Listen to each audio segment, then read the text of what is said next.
GRC jewellers Kanchipuram வாடிக்கையாளர் அனைவருக்கும் இனிய புத்தாண்டு நல்வாழ்த்துக்கள். அன்புக்குரியவர்களே, எங்கள் ஊர்களுக்கு செல்ல வேண்டும் என்றால் இங்கே வந்திருக்க கூடாது. அங்கே 10 பேர் எழுந்து நிற்கிறார்களே, அவர்களைத்தான் சொல்லுகிறேன். ஏன் இங்கு வந்தீர்கள்? 11 நாட்கள் கால்கெடுக்க நடந்த தம்பிமார்கள் உடல் உபாதைகளை பற்றி கவலைப்படாமல் இந்த நடைபயணத்தை வெற்றிகரமாக ஆக்கி தந்த என் வீர தம்பிகளின் தாள்களுக்கு நான் என்னுடைய நன்றியை பாசத்தோடும் உரிமையோடும் தெரிவித்துக் கொள்ளுகிறேன். மதுரை மாநகரம் செருக்களங்களை சந்தித்த பாண்டிய நாட்டின் தலைநகர். குத்தீட்டிகளின் ஓசை, குதிரைகளின் குளம்படி சத்தம், வேளங்களின் பிளிரல், தேர்ச்சகரங்கள் புரண்டு ஓடுகிற ஒலி, இவற்றை சங்கீத கீதமாக ஆக்கிக் கொண்ட போர்க்களங்களை சந்தித்த பாண்டிய மண்டலத்தின் தலைநகரம்.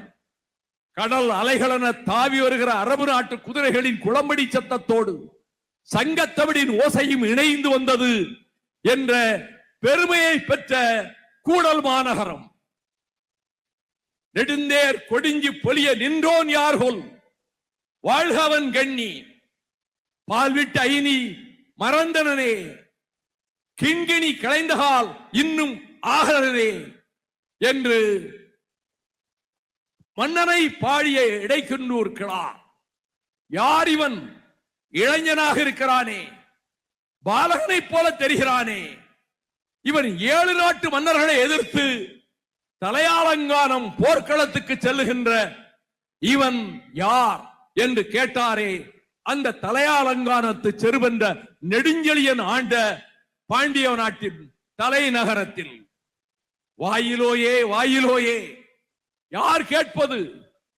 கொலைக்களப்பட்ட கோவலன் மடிந்ததற்கு பின்னால் அவன் அரசியின் காற்றிலம்பை திருடினான் என்று பொய்க்குற்றம் சாட்டப்பட்டு கொலையுண்டு மடிந்த கோவலனின் ரத்தத்தை எடுத்து சபதம் மேற்கொண்டவளாக அரண்மனை வாயிலுக்கு வந்து, வாயிலோயே வாயிலோயே, அறிவரை போகிய பொறிவரை நெஞ்சத்து இறைமுறை பிழைத்தோன் வாயிலோயே, இணையேறி சிலம்பொன்று ஏந்திய கைகள், கணவனை இழந்தாள் கடையகத்தாள் என்று அறிவிப்பாயே அறிவிப்பாயே என்று வாயில் காவலரிடம் சொல்ல, அவன் அரசன் பாண்டியன் நெடுஞ்செழியனிடத்திலே தெரிவிக்க, உள்ளே அனுப்புக என்று சொல்ல, கண்ணகி பெருந்தேவி உள்ளே நுழைய, நீர்வார் கண்ணை, கண்களிலே நீர் வழிகிற பெண்ணே, யாரையோ நீ மடக்கொடியோய், நீ யாரம்மா என்று கேட்க, ஏசா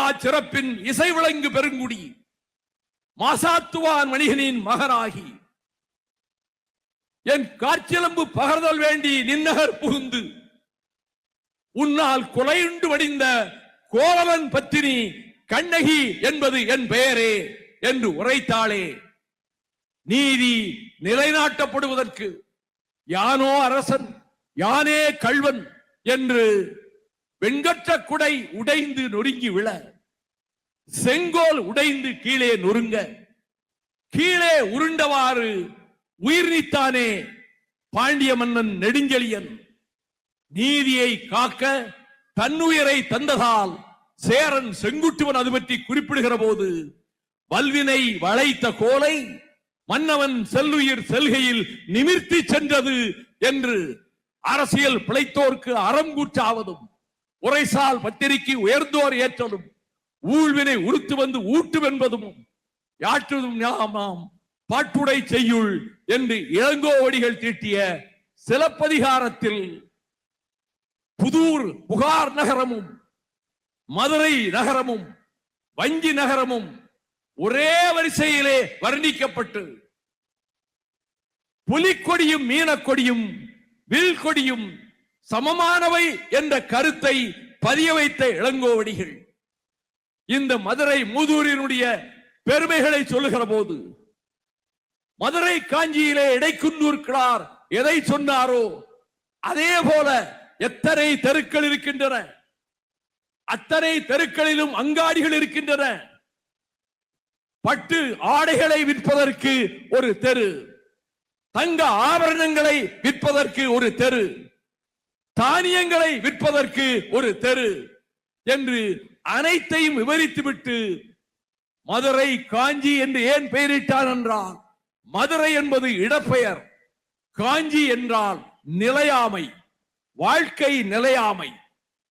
அது வாழ்க்கை நிலையற்றது என்பதை சுட்டிக்காட்டி, நீ போர்க்களங்களை மட்டுமே பார்த்து கொண்டிருந்தால் இந்த நாட்டு மக்களினுடைய துயரத்துக்கு யார் பதில் சொல்வது, வேளாண் பெருமக்களுக்கு யார் பதில் சொல்வது என்று அறிவுரை புகட்டிய மதுரை காஞ்சி சுட்டிக்காட்டுகின்ற மதுரை மாநகரில் நடைபயணத்தில் 11வது நடைபயணத்தை வெற்றிகரமாக நடத்தி முடித்து நான் கவலைப்பட்டதை போல எந்த விபரீதமும் எனக்கு ஏற்பட்டு விடாமல் நான் நிம்மதியாக, இனி எனக்கு எந்த பிரச்சனை வந்தாலும் கவலை இல்லை, இந்த இயக்கத்துக்கு உறுதுணையாக உத்துளி உதவிட என் தம்பிமார்களுக்கு, என் கழக கண்மணிகளுக்கு உற்சாகமும் ஊக்கமும் உருவாக்கிட இந்த நடைபயணம் பயன்பட்டது என்பது மட்டுமல்ல, மோதல்கள் இருக்கக்கூடாது, சாதிமத மோதல்கள் இருக்கக்கூடாது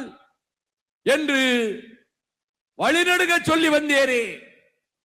நாங்கள் இந்துக்களுக்கு எதிரிகள் அல்ல, வைணவத்துக்கு விரோதிகள் அல்ல, சைவ சமயத்துக்கு எதிர்ப்பாளர்கள் அல்ல, அனைத்து சமயங்களையும் வருகிற வழியிலே நம்முடைய தாங்குகிற பூமிநாதன் ஏற்பாட்டில் இந்து சமயத்தைச் சேர்ந்த அடிகளாரும், கிறிஸ்தவ மார்க்கத்தைச் சேர்ந்த பாதிரியாரும், இஸ்லாமிய மதத்தைச் சேர்ந்த இமாமும் என்னிடத்தில் இந்திய அரசியல் சட்டத்தின் வடிவத்தை கொடுத்து என்னை வாழ்த்தினார்கள். 10 லட்சம் பேரை கம்பம் பள்ளத்தாக்கிலே திரட்டுவதற்கு நடைபயணம் பயன்பட்டது. அந்த நோக்கம் நிறைவேறியது. உச்ச நீதிமன்றத்திலே அணை பாதுகாக்கப்பட்டது. இந்த செந்தமிழ்நாட்டின் வாழ்வும் பாதுகாக்கப்பட்டது. என் நடைபயணத்தின் நோக்கமும் நிறைவேறியது. அந்த மேற்கு தொடர்ச்சி மலையினுடைய ஒரு பகுதியாக இருப்பதுதான் தேனி மாவட்டத்து அம்பரப்பர் மலை. அந்த அம்பரப்பர் மலையிலே 12 லட்சம் டன் வெடிமருந்துகளை வைத்து வெடித்து தகர்த்து உள்ளே ஒரு பெரும் சுரங்கத்தை அமைத்து அதிலே நியூட்ரினோவினுடைய காந்த கல்லை கொண்டு வந்து வைத்து அமெரிக்காவிலே இருந்து அந்த அணுக்கதிர் வீச்சு நேரடியாக அந்த உலைக்குத்தான் வந்து சேரும். தேனி மாவட்டத்தில் சுற்றுவட்டாரத்தில் இருக்கக்கூடிய வீடுகள், கட்டிடங்கள் எல்லாம் தரைமட்டமாகும். பென்னிக்கு கட்டிய அணை உடைந்து நொறுங்கும். கேரளத்திலே கட்டியிருக்கிறார்களே 570 அடி உயரத்திற்கு, அவ்வளவு உயரமான இடுக்கி அணையும் உடையும். எனவே இந்த நியூட்ரினோ திட்டத்தை இந்தியாவினுடைய தலைமை அமைச்சர் Narendra Modi, that is my dream project, என்னுடைய கனவு திட்டம், அதை நிறைவேற்றிய தீர்வேன் என்று சொன்னாரே, அந்த திட்டத்தை எதிர்த்து நான் 2018 மார்ச் 31ஆம் தேதி மதுரை மாநகரினுடைய ஒரு பகுதியிலே இருந்து நடைபயணமாக புறப்பட இன்றைய முதலமைச்சர் மாண்புமிகு தளபதி ஸ்டாலின் அவர்கள் புலிவில் கயல் இலச்சினை பிடித்த கொடியை என் கையிலே கொடுத்து உங்கள் நடைபயணம் ஜெயிக்கட்டும் என்று வாழ்த்தி அனுப்பினார். நான் நேரடியாக கூடலூர் கம்பம் செல்லாமல் பல்வேறு கிராமங்களுக்கு ஊர் ஊராக சென்று நியூட்ரினோ திட்டத்தை எதிர்த்து பிரச்சாரம் செய்துவிட்டு பிறகு உயர் நீதிமன்றத்திலும் மதுரை கிளையிலே வழக்கை தொடுத்து என் மதிப்புக்குரிய வழக்கறிஞர் அஜ்மல் கான் என்னென்ன வாதங்களை எடுத்து வைக்க வேண்டும் என்று ஆணித்தரமாக என்னிடத்திலே அழுத்தம் திருத்தமாக எடுத்து கூற நான் உயர் நீதிமன்றத்திலே 2.5 மணி நேரம் வாதங்களை எடுத்து வைத்ததற்கு பிறகு அந்த நீதிமன்றம் நியூட்ரினோ திட்டத்துக்கு தடை விதித்தது. அந்த தடை விதித்து 16 ஆண்டுகளாகின்றன. ஒரு சாதாரணமானவன், கண்விழிக்காத கலிங்கப்பட்டி என்கிற கிராமத்திலே பிறந்தவன், அண்ணாவின் தம்பியாக அரசியலுக்குள்ளே அடியெடுத்து வைத்தவன், முத்தமிழறிஞர் கலைஞரால் வார்ப்பிக்கப்பட்டவன். இந்த சாதாரணமானவன் இந்திய நாட்டின் பிரதமரின் கனவு திட்டத்தையே தகர்த்து 16 ஆண்டுகளாக நிறுத்தி வைத்திருக்கிறேன். அதற்கு வந்த நடைபயணம் காரணமாக இருந்தது. நான் மேற்கொண்ட நடைபயணங்களில் சாதி மத மோதல்கள் கூடாதென்று 19 மாதம் சிறைவாசத்திற்கு பிறகு தாமிரபரணி ஆற்றங்கரையில் இருந்து புறப்பட்டு இதே மதுரை மாநகர் வழியாகவும் மேலூர் கொட்டாம்பட்டி வழியாகவும் பின்னர் திருப்பத்தூர் காரைக்குடி அங்கிருந்து புதுக்கோட்டை புதுக்கோட்டை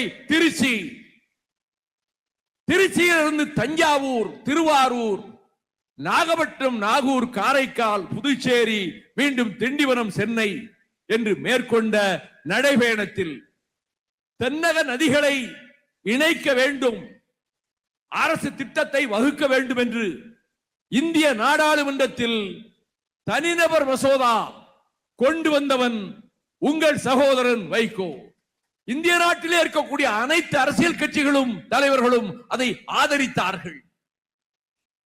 தென்னக நதிகளை பெனின்சுலார் ரிவர்ஸ், வடக்கே இருப்பது ஹிமாலயன் ரிவர்ஸ், மகாநதிக்கு தெற்கே இருக்கக்கூடிய நதிகளை கோதாவரியை, கிருஷ்ணாவை, காவிரியை, வைகையை, தாமிரபரணியை ஒன்றாக இணைக்கிற திட்டத்தை முதலிலே நிறைவேற்றுங்கள் என்று நாடாளுமன்றத்திலே நான் பேசியதை ஆங்கில பேச்சை தமிழில் மொழிபெயர்த்து பாசனம் பெருக வேளாண்மை செழிக்க என்ற தலைப்பில் கவிப்பேரரசர் வைரமுத்தவர்கள்தான் அந்த நூலை வெளியிட்டார்கள். ஆக நதிகளை இணைக்கின்ற விழிப்புணர்ச்சியையும் அந்த நடைபயணத்தில் வற்புறுத்தியவாறே விவசாயிகளே, நீங்கள் நட்டப்படலாம், நிலங்களை விற்றுவிடாதீர்கள். செல்வம் இல்லாதவர்கள், பணவசதி இல்லாதவர்கள், ஏழை தாய்மார்கள் என்னை பாசத்தோடு வரவேற்றார்களே, அந்த தாய்மார்களின் காலடிகளுக்கு என் சிறந்தாழ்ந்த நன்றியை தெரிவித்துக் கொள்ளுகிறேன். அவர்களுடைய பிள்ளைகளின் எதிர்காலத்தை பற்றிய கவலையால் தான் நான் இந்த காரியத்திலே ஈடுபட நேர்ந்தது. சைவ வைணவ சமயங்களை சார்ந்தவர்களே, நான் ஒன்றை குறிப்பிட விரும்புகிறேன். நான் பகுத்தறிவு இயக்கத்தை சேர்ந்தவன் தான். நான் திராவிட முன்னேற்ற கழகத்தில் முத்தமிழறிஞர் டாக்டர் கலைஞர் அவர்களால் 3 முறை ராஜ்யசபாவுக்கு அனுப்பி வைக்கப்பட்டிருந்த அந்த வசந்த காலமான அந்த சூழலில் நான் நாடாளுமன்ற மாநிலங்களவையில் ஒரு கவன ஈர்ப்பு தீர்மானத்தை கொண்டு வந்தேன். தமிழ்நாட்டிலே இருக்கக்கூடிய வைணவ கோவில்களின் கர்ப்பகிரக மூலஸ்தானத்திலே இருக்கக்கூடிய சிலைகளை 82ஆம் வருடம் அமெரிக்க வாஷிங்டனில் நடைபெற்ற பெஸ்டிவல் ஆஃப் இந்தியா, இந்தியாவின் திருவிழா என்ற நிகழ்ச்சிக்கு இந்த சிலைகளை அனுப்பி வைக்க தவறான யோசனையின் காரணமாக அன்றைய தலைமை அமைச்சர் இந்திரா காந்தி முடிவெடுத்ததை காஞ்சி பெரியவாளாக இருந்தாரே முன்பு சங்கராச்சாரியார் இது கூடாது என்று கடிதம் எழுதினார், பலன் இல்லை.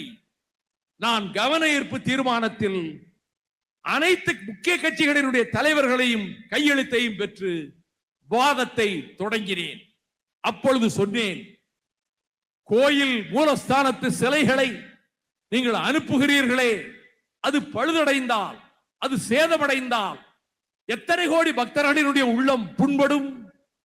கோயிலுக்கு செல்லுகிற பக்தன் தெரியாமல் அதனுடைய சுவற்றிலே, காம்பவுண்ட் சுவற்றிலே கால்பட்டு விட்டாலும் செங்கல்லை தொட்டு கும்பிடுகிறான், அதற்கு புனிதம் இருப்பதாக கருதி கொண்டு சிலைகளையே அனுப்புகிறீர்களே, அதற்கு சேதம் ஏற்பட்டு விட்டால் கோடானு கோடி பக்தர்களின் உள்ளம் நொறுங்கி போகுமே, ஏன் இந்த பாவத்தை செய்கிறீர்கள், அனுப்பாதீர்கள் என்ற போது அந்த துறை அமைச்சராக இருந்த ஒரிசா மாநிலத்து அரச குடும்பத்தை சேர்ந்த சிங்தேவ் எழுந்து those idols have been insured, அதற்கு காப்பீடு செய்யப்பட்டிருக்கிறது என்று சொன்னார். நான் உடனே கேட்டேன், what rate you have fixed for that bhakti, பக்திக்கு என்ன ரேட் வைத்திருக்கிறீர்கள் என்று நான் கேட்டேன். பாரிஸ் நகரத்திலே இருக்கக்கூடிய மோனோலிசா ஓவியத்தை அந்த சித்திரத்தை அந்த மக்கள் போற்றி பாதுகாக்கிறார்கள். அடால்ஃப் ஹிட்லர் பிரான்ஸ் மீது படையெடுத்து பிரெஞ்சு நாட்டை அடிமையாக்கி ஸ்வஸ்திக் கொடியை பறக்கவிட்ட அந்த காலகட்டத்தில் மோனாலிசா ஓவியத்தையும் அங்கிருந்து கொண்டு வாருங்கள் என்று கட்டளையிட்ட போது நாஜி படைகளினுடைய தளபதிகள் சொன்னார்கள், பிரெஞ்சு தேசமே மீண்டும் ஒரு புரட்சியை சந்திக்கும், அந்த ஓவியத்தை நாம் இங்கே கொண்டு வரக்கூடாது என்று அந்த முயற்சியை கைவிட்டார்கள். ஒரு ஓவியத்தை கூட அனுப்புவதற்கு தடை செய்கிறார் என்றால் கோயில் மூலஸ்தானத்து சிற்பங்களை எப்படி நீங்கள் வெளியே அனுப்பலாம் என்று கேட்டு அந்த வாதம் நண்பகலிலே உணவு இடைவேளைக்காக நிறுத்தப்பட்ட போது அத்வானி என்னை ஆதரித்து பேசினார், ஜஸ்வந்த் சிங் என்னை ஆதரித்து பேசினார், வடபுலத்து தலைவர்கள் பலரும் ஆதரித்து பேசினார்கள். நண்பகல் இடைவேளை நேரத்தின் போது பிற்பகலிலே தொடர்கிற வாதத்தில் மேலும் என்ன கேள்வி தொடுக்கலாம் என்று நான் என்னுடைய கோப்புகளை புரட்டி கொண்டிருந்த போது என் தோளிலே ஒரு லேசான அடி விழுந்தது. நான் திடுக்கிட்டு திரும்பி பார்த்தேன். நாடாளுமன்ற மைய மண்டபத்தில் எந்த தலைவரை பார்த்தால் அவர் கால்களை எம்பிக்கள் தொட்டு கும்பிடுகிறார்களோ அந்த முதுபெரும் தலைவர், காங்கிரஸ் கட்சியினுடைய தலைவர் கமலபதி திருவாதி என் முதுகுக்கு பின்னாலே நின்று கொண்டிருந்தார். நான் திரும்பி பார்த்தேன். அவர் சொன்னார், மை டியர் யங் ஃப்ரெண்ட், இந்த சபையில் ஒரு உருப்படியான வாதத்தை நீ கொண்டு வந்திருக்கிறாய், அதை பாராட்டுவதற்காகத்தான் நான் இங்கே உன்னிடம் உன் இருக்கைக்கு வந்தேன் என்று சொன்னார். என்னுடைய வாதத்தினுடைய அடிப்படையில் உங்களுடைய வணக்கத்தை தெரிவிக்கிற கோவில்களின் மூலஸ்தான சிலைகளுக்கு இப்படி ஒரு ஆபத்து வந்ததென்று வேறு எவராவது முயற்சி எடுத்ததுண்டா? திராவிட முன்னேற்ற கழகத்தின் ராஜ்யசபா உறுப்பினராக இருந்த நான் அதை தடுத்து நிறுத்தினேன் என்று சொன்னால் நாங்கள் எல்லா மதங்களையும் மதிக்கிறோம். இங்கே மதங்களின் மோதல் ஏற்பட்டுவிடக் கூடாது, இரத்த களரிகள் ஏற்பட்டுவிடக் கூடாது. அதை தொடக்கத்திலே முதன்மை செயலாளர் பேசுகிற போதே யாதும் ஊரே யாவரும் கேளிர், பிறப்புக்கும் எல்லா உயிர்க்கும் என்ற கோட்பாடுகளை தந்த தமிழகத்தில் சாதியின் பெயரால் மதத்தின் பெயரால் எந்த மோதலும் ஏற்படக்கூடாது என்று நான் மீண்டும் வற்புறுத்தி சொல்லுகிறேன். மீனாட்சி அம்மன் கோவில் இருக்கிறது. சுந்தரேஸ்வரர் மீனாட்சி அம்மன் திருமண வைபவத்துக்கு பிறகு அந்த சடங்கு வெளியே வருகிற பக்தர்களுக்கு மஞ்சள் கை தேர்ந்த பெண்களுக்கு கொடுக்கிறவர்கள் அந்த கோயிலுக்கு வெளியே குடியிருக்கின்ற முஸ்லிம்கள். இது நீண்ட காலமாக இந்த பழக்கம் தொடர்ந்து கொண்டிருக்கிறது. சபரிமலை ஐயப்பன் கோயிலுக்கு செல்லுகிற பக்தர்கள் எரி மேலி என்கின்ற ஒரு ஊரில், முழுக்க முழுக்க முஸ்லிம்கள் வாழ்கின்ற அந்த ஊரில், அதை கடந்துதான் சபரிமலை ஐயப்பனை தரிசிக்க போக வேண்டும். அந்த ஊரிலே வாழுகிற முஸ்லிம்கள் விளையாட்டு திடல் என்ற பெயரோடு எரிமேலி என்கிற அந்த ஊரில் அந்த வழியாக செல்லுகிற பக்தர்களுக்கெல்லாம் வாழ்த்தும் பரிசும் வழங்கி அனுப்பி வைக்கிறார்கள் என்பது உங்களில் எத்தனை பேருக்கு தெரியும்? ஆக இஸ்லாமியர்கள் இந்துக்களை மதிக்கிறார்கள். அதனால் தான் மீனாட்சி அம்மன் கோயிலில் இருந்து வெளிவருகிற பக்தர்களின் கைகளிலும் மஞ்சள் கயிற்றை இங்கே வாழ்கிற முஸ்லிம்கள் தருகிறார்கள். 100 ஆண்டுகளுக்கு மேலாக அறுபடை வீடுகளிலே தலைமையான இடமாகிய படை வீடாகிய திருப்பரங்குன்றத்தில் துள்ளி வருகுது வேல் தமிழ் பகையே தூர விலகிரில் என்று சொல்லுகின்ற வேல்வாங்கிய முருகன், குன்றுதோராடும் முருகன், அவன் திருப்பரங்குன்றத்திலும் கல்யாண கோலத்திலே குடியிருக்கிறான். லட்சக்கணக்கான பக்தர்கள் அங்கும் சென்று வருகிறார்கள். அங்கே அந்த மலையிலே முஸ்லிம்கள் போய் தொழுகிற தர்காவும் இருக்கிறது. எந்த பிரச்சனையும் 100-150 ஆண்டுகளாக ஏற்பட்டதில்லை.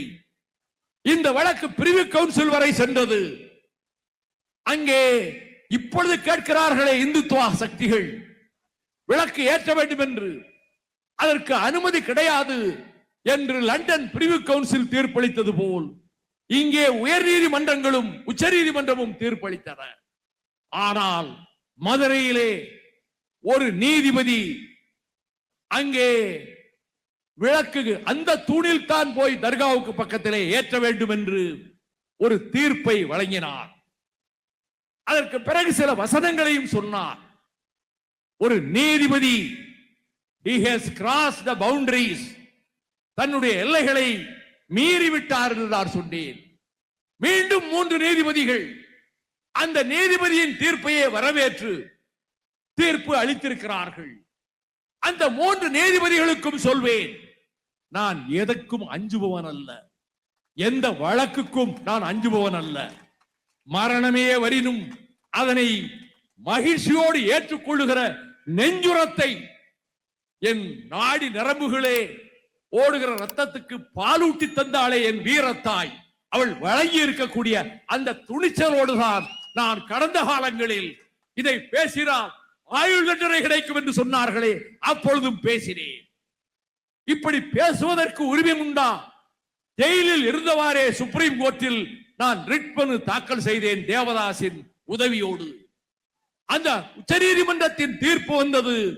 தடை செய்யப்பட்ட ஒரு இயக்கத்தை ஆதரித்து பேசுவது குற்றம் ஆகாது என்ற தீர்ப்பை பெற்று தந்தவன், பேச்சுரிமைக்கு காப்புரிமையை பெற்று தந்தவன் என்ற உரிமையோடு சொல்லுகிறேன். அப்படி பேசினால் பெரும் தண்டனை கிடைக்கும் என்றால் அதற்கு தயார்.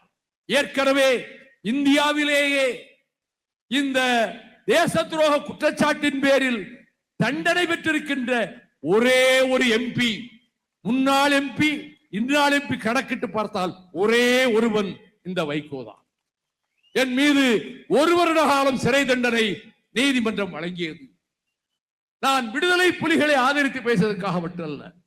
I accuse the Indian government, நான் குற்றம் சாட்டுகிறேன் இந்திய அரசை என்று நான் பேசிய உரையை தமிழில் புத்தகமாகவும் குற்றம் சாட்டுகிறேன் என்றும், ஆங்கிலத்தில் I accuse என்றும் புத்தகங்களாக நான் வெளியிட்டிருக்கிறேன்.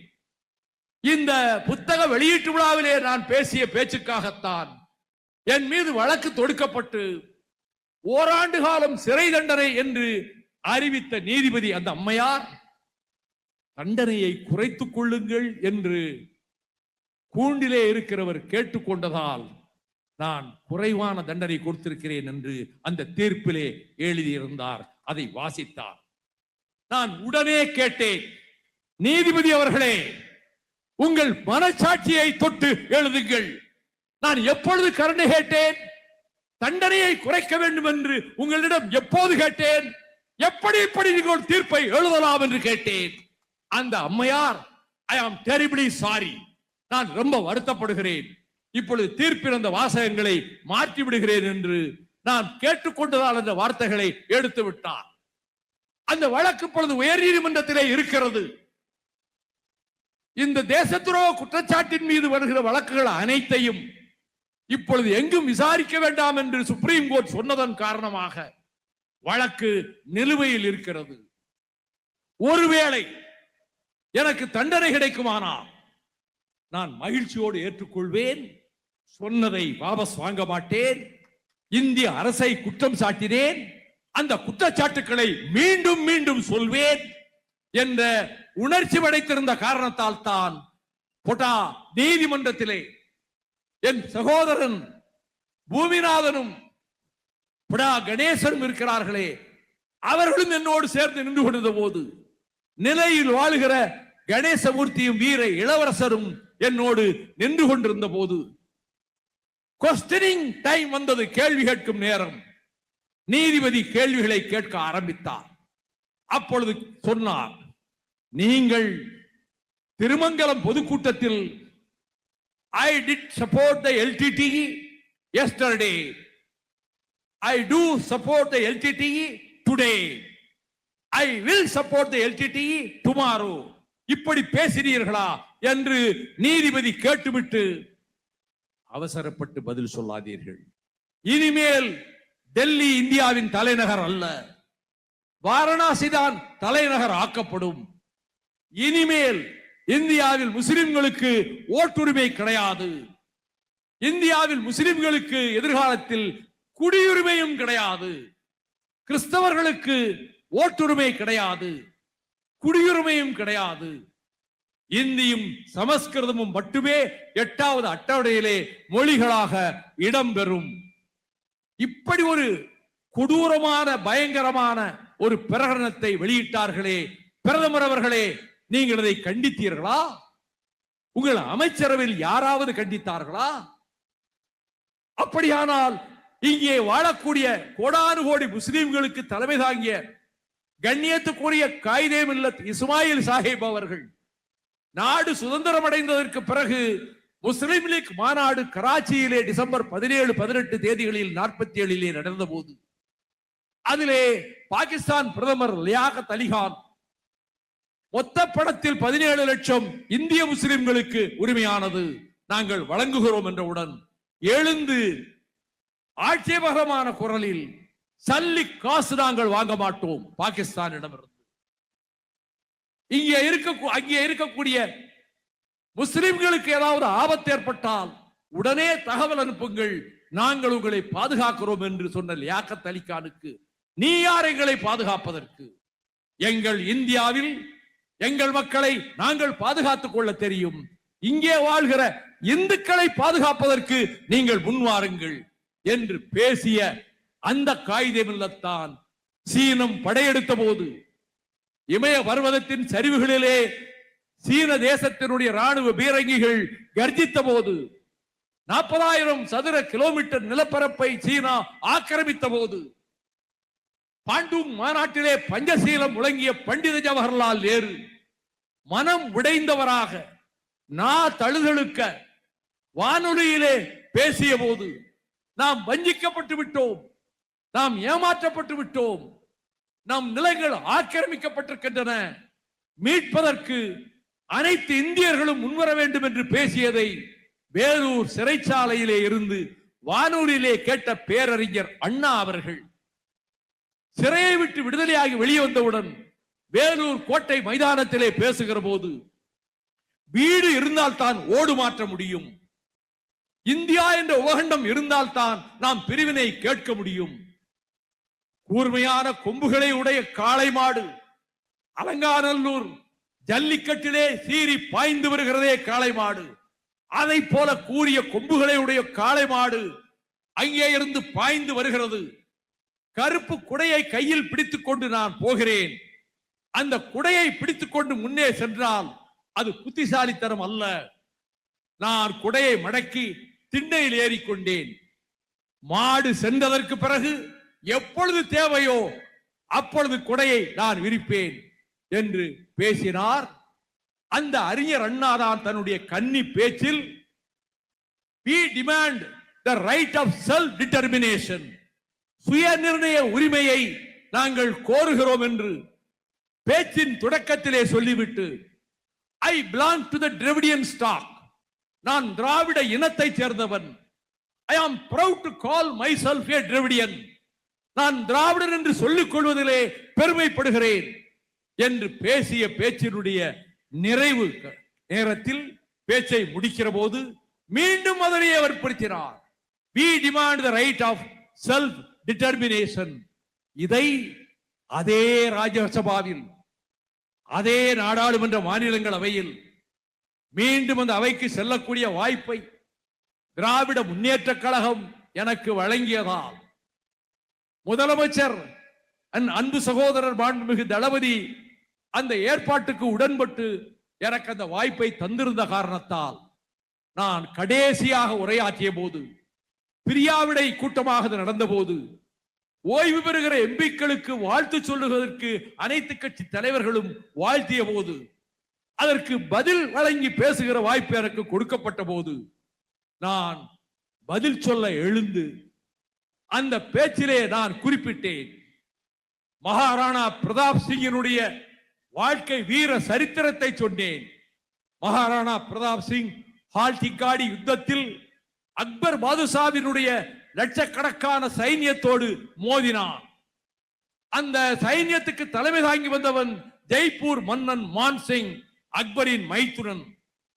அந்த யுத்தகலத்திலே இருந்து அவன் மீது அவன் தேறி சென்ற சேட்டக் என்கின்ற குதிரை மின்னலாக பாய்ந்து செல்லக்கூடியது அலெக்சாண்டரின் பியூசி பேலஸ் குதிரையை போன்று.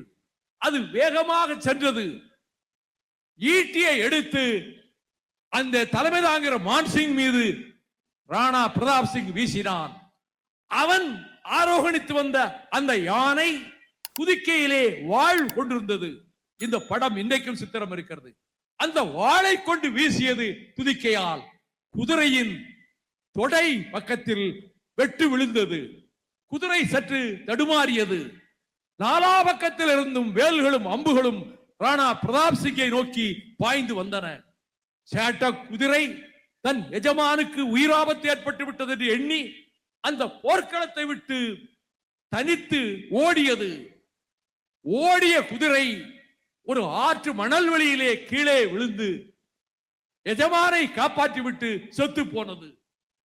மூர்ச்சை தெளிந்து எழுந்த ராணா பிரதாப் சிங் மடிந்து கிடந்த சேட்டக் புரவியை பார்த்து, என் சகோதரனே, என்னை விட்டு நீ பிரிந்து போய்விட்டாயா என்று கதறியவாறு. அதற்கு பிறகு அவன் சொன்னான், அவனுக்கு ஓலை வந்தது மான்சிங்கின் மறைமுக தூதர் மூலமாக. சமாதான சமரச உடன்படிக்கைக்கு அக்பரோடு ஒத்துக்கொண்டு போ என்று தகவல் வந்தபோது அவன் சொன்னான், ஒரு காலம் நான் சமரசத்துக்கு இடம் தர மாட்டேன். என் இறுதி மூச்சு இருக்கிறவரை நான் போராடுவேன். என் ராஜ்யத்தை காப்பாற்றுவதற்கு, அடிமை சங்கிலிகளை உடைத்து எறிவதற்கு நான் என் உயிர் இருக்கின்றவரை போராடுவேன். Till such time breads of dry grass is available. உலர்ந்த புட்களால் செய்யப்பட்ட ரொட்டி துண்டுகள் எனக்கு உணவாக கிடைக்கின்ற காலம் வரையில் நான் ஆளும் பிரதமர் நரேந்திர மோடிக்கு சொல்வேன், உங்களுக்கு வலதுகரமாக இடதுகரமாக உங்களின் பிரதிநிதியாக இருக்கக்கூடிய உள்துறை அமைச்சர் அமித்ஷா தமிழ்நாட்டுக்கு வந்து திமுக என்கிற கட்சியை துடைத்து எறிவோம், இருக்கிற இடம் செய்யலாமல் செய்வோம் என்று பேசிவிட்டு போனாரே.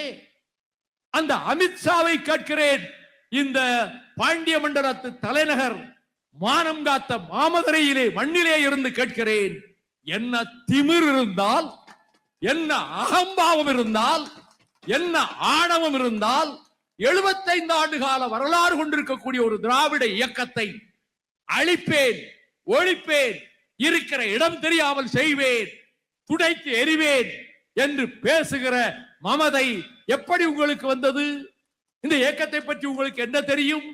நான் திராவிட முன்னேற்ற கழகத்தில் அண்ணாவின் முன்னிலையில் 62 ஆண்டுகளுக்கு முன்னாலே அவர் முன்னிலையிலே உரையாற்றி அவர் பாராட்டுக்களையும் அவரது இல்லத்திலே இரவு நேரத்திலே சந்தித்த போது பெற்று மாணவர் திராவிட முன்னேற்ற கழகத்திலே என்னை இணைத்துக் கொண்டு திராவிட முன்னேற்ற கழகத்திலே 24 முறை சிறைக்கு சென்று விசா கைதியாகவும் பாளையங்கோட்டை சேலம் சிறைச்சாலைகளிலே 12 மாத காலம் இருந்துவிட்டு அந்த இயக்கத்துக்காக என் உடல் பொருள் ஆவி அனைத்தையும் தருவதற்கு சித்தமாக இருந்த நான் அந்த இயக்கத்தால் நான் ராஜ்யசபா நாடாளுமன்றத்துக்கு அறிமுகப்படுத்தப்பட்டேன்.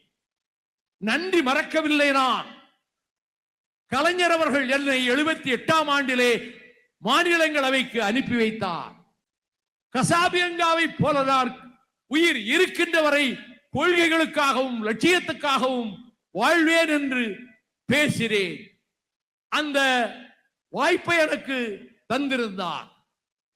நான் கேட்கிறேன், திராவிட முன்னேற்ற கழகம் என்பது, திராவிடர் கழகம் என்பது, திராவிடர் கழகம் தொடங்கப்படுவதற்கு முன்பிருந்தே தென்னிந்திய நல உரிமை சங்கமாக இருந்து அது திராவிட சுயமரியாதை இயக்கமாக பரிணமித்து திராவிடர் கழகமாக ஆவதற்கு நாயரும் நடேசனாரும் பிட்டி தியாகராயரும் அடித்தளம் அமைத்து தந்தை பெரியாரும் அறிஞர் அண்ணாவும் அதனை கட்டி காத்து வளர்த்து 49 செப்டம்பர் 17ஆம் தேதி திராவிட முன்னேற்ற கழகம் என்று தொடங்கப்பட்டு எத்தனை பேர் பலியானார்கள், எத்தனை பல்லாயிரக்கணக்கானவர்கள் சிறை சென்றார்கள்.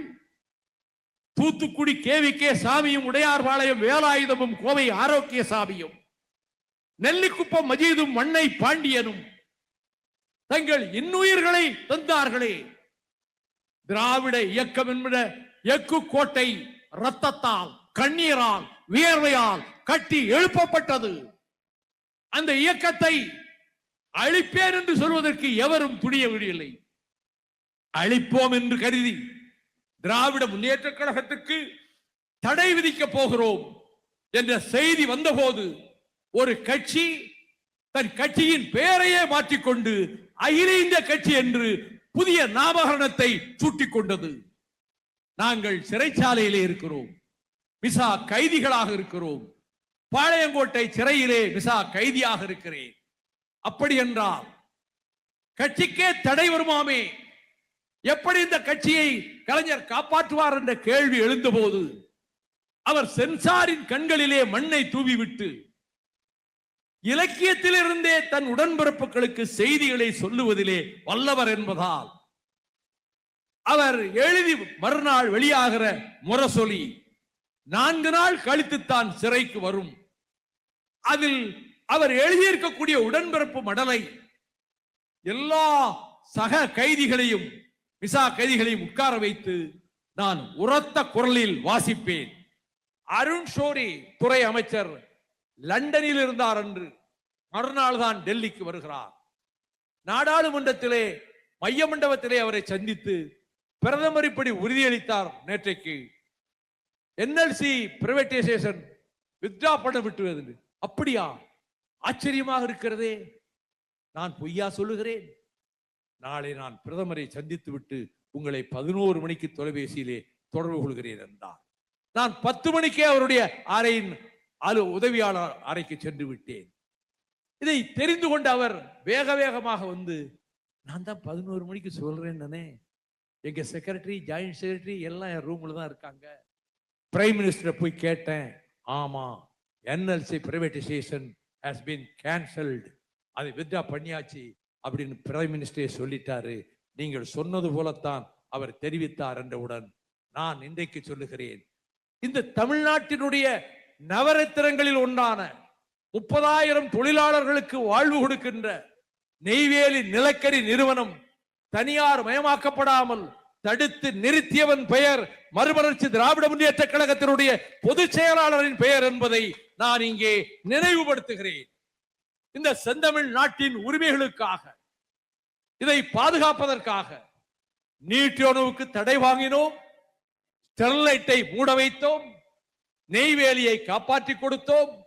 ஆக எங்கள் இயக்கம் தமிழ் நாட்டுக்கு, தமிழ் பூமிக்கு, தமிழ் மக்களுக்கு ஆற்ற வேண்டிய கடமைகளை நிறைவாக செய்திருக்கிறது. இனியும் தொடரும், தொடர்ந்து செல்வோம். இந்த இயக்கத்திலே இருக்கக்கூடிய கண்மணிகள், மாவட்ட செயலாளர்கள், தன்னலம் கருதாதவர்கள், என்னோடு பயணிக்கின்ற அவர்களுக்கு என் ஜீவனையே அர்ப்பணிக்க கடமைப்பட்டிருக்கிறேன். இந்த கட்சியை காப்பாற்றிக் கொண்டிருக்கிறார்கள். நடந்து வந்த தம்பிமார்கள் கால்கெடுக்க நடந்தார்களே, முகம் சுளித்தார்களா, முணுமுணுத்தார்களா, எங்கள் கால்களிலே புண் வந்து விட்டது, கொப்பளம் வந்து விட்டது என்று வருத்தப்பட்டார்களா? இல்லை.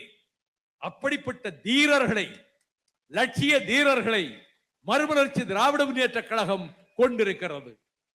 நான் அண்ணாந்து பார்த்தேன் ஆகாயத்தை. வானத்திலே நட்சத்திரங்கள் என் கண்களுக்கு படவில்லை. மழை வரக்கூடும் என்று வானிலையிலே அறிவித்தார்களே, பெருத்த மழை வந்து விட்டால் முதன்மை செயலாளர் வாங்கி கொடுத்த ரெயின் கோட்டுகளை கூட கொண்டு வராமல் அறையிலே வைத்து விட்டார்களே, கூட்டம் நடக்காமல் போய்விடுமே. அப்படியே மழையிலே நனைந்து கொண்டிருந்தாலும் நடுநிலையாளர்கள் இருக்க மாட்டார்களே, இந்த கூட்டம் வெற்றிகரமாக நடக்குமா? அல்லது பெருமழை பெய்து கூட்டத்திலே பாதி பேர் கலைந்து செல்கிற நிலை ஏற்படுமா என்ற கேள்வி என் மனதுக்குள் எழுந்தவாறே இந்த மேடைக்கு வந்தேன்.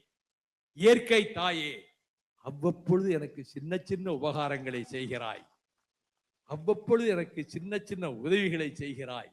அந்த வகையில் இந்த 11 நாட்களும் நான் செம்மாந்து நடந்து வருவதற்கு, நெஞ்சை நிமிர்த்தி நடந்து வருவதற்கு, என் கால்களுக்கு வலுவையும் என் இதயத்துக்கு துணிவையும் தந்த இயற்கை தாயே நான் ஆராதனை செய்கிறேன். என் நன்றியை தெரிவிக்கிறேன். தொடர்ந்து போராடுவேன். இறுதி மூச்சு என் சுவாச கோஷத்திலே, நாசியிலே அந்த சுவாச காற்று இருக்கின்ற வரையில், என் தொண்டை குழியிலே ஜீவன் இருக்கின்ற வரையில் இந்த செந்தமிழ் நாட்டுக்காக, இந்த புண்ணிய பூமிக்காக, உலகத்தின் முதலாவது நாகரிக தொட்டில் என்று வர்ணிக்கப்படுகிற தமிழ் நாட்டுக்காக, உலகில் எங்கே நாகரிகம் தோன்றியதென்றால் அது டைகிரிஸ் யூப்ரடிஸ் நதிக்கரைகளின் மெசபடோமியாவிலே அல்ல, நைல் நதி கரையிலே இருக்கிற எகிப்திலே அல்ல, கிரேக்கத்திலே அல்ல, ரோமாபுரியில் அல்ல, தமிழ்நாட்டில் தான் உலகின் முதல் நாகரிகம் தோன்றியது. காட்டு பிராண்டிகளாக அம்மணமாக மக்கள் உலகின் சில பகுதிகளிலே திரிந்து கொண்டிருந்த போது மெல்லிய பட்டாடைகளை நெய்கின்ற இடமாக இந்த தமிழ்நாடு இருந்தது. அந்த பட்டாடைகள் எகிப்துக்கும் ரோமுக்கும் கிரேக்கத்துக்கும் ஏற்றுமதி செய்யப்பட்டன. உலகில் மரக்கலம் செலுத்துகின்ற கலை முதலில் கண்டவன் தமிழன் தான். அதனால் தான் பண்டித ஜவஹர்லால் நேரு ஜெயிலில் இருந்தவாறு, நைனிட்டால் அகமது நகர் கோட்டை சிறைகளில் இருந்தவாறு, தன் பிரிய மகள் பிரியதர்ஷினி இந்திராவுக்கு எழுதுகிற கடிதங்களில் உலக வரலாற்றை தொகுத்து எழுதுகிறார். Glimpses of World History. அதில் சோழ சாம்ராஜ்யத்தை பற்றி எழுதுகிறார். மகளே, இந்தியாவின் இந்த உபகண்டத்திலே தெற்கே ஒரு பேரரசு இருந்தது.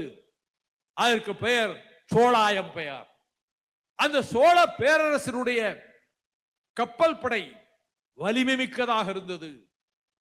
யுத்தகலத்துக்கு செல்லுகிற யானைகளை அந்த கப்பலில் ஏற்றி கொண்டு போகிற அளவுக்கு அவ்வளவு பலமான கப்பல்களை அவர்கள் கட்டி எழுப்பினார்கள். அவர்கள் கீழ்த்திசை நாடுகளெல்லாம் ஜெயித்தார்கள். கிழக்காசிய நாடுகளெல்லாம் வெற்றி கொண்டார்கள். ஆனால் அந்த நாடுகளை அவர்கள் அடிமைகளாக நடத்தவில்லை.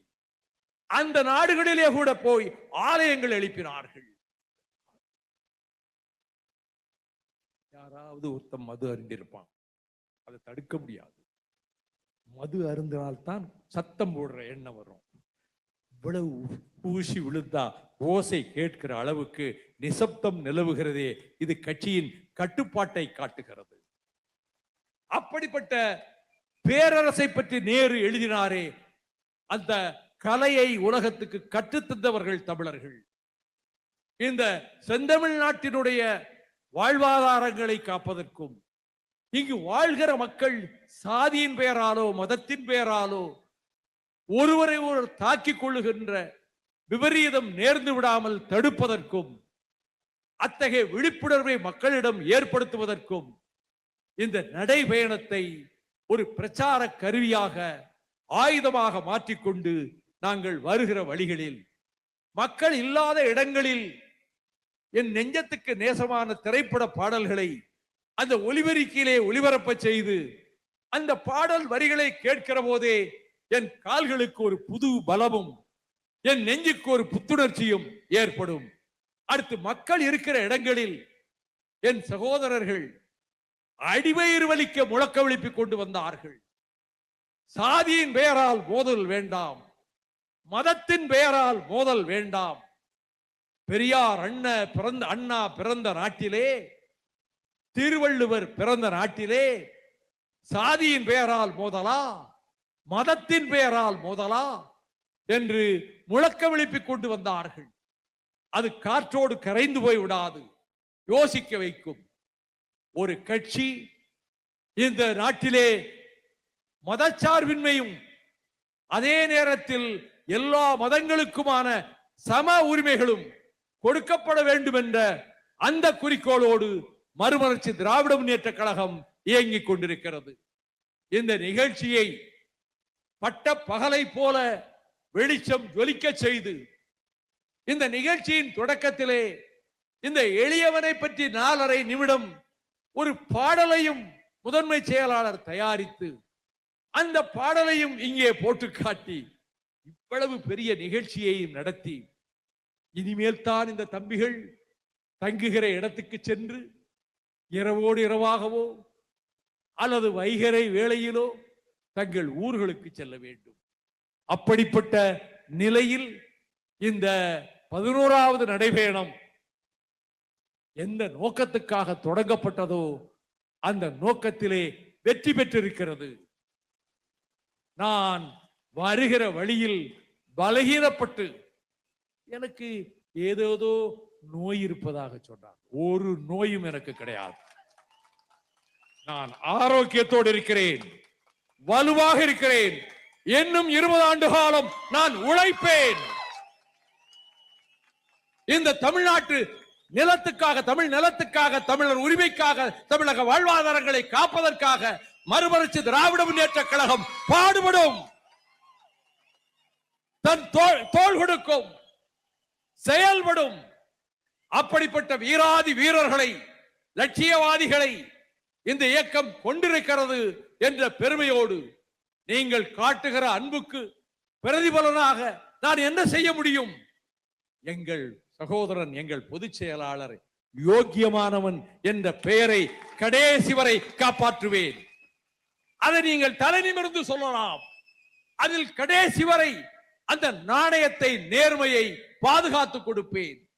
செந்தமிழ் நாட்டினுடைய வரலாற்றில், திராவிட இயக்கத்தின் வரலாற்றில், திராவிட இயக்கத்தை பாதுகாக்கின்ற ஒரு வலிமையுள்ள சைன்யமாக மறுமலர்ச்சி திராவிட முன்னேற்ற கழகம் இயங்கியது என்று வருங்கால சரித்திரம் இதை எழுதத்தான் போகிறது.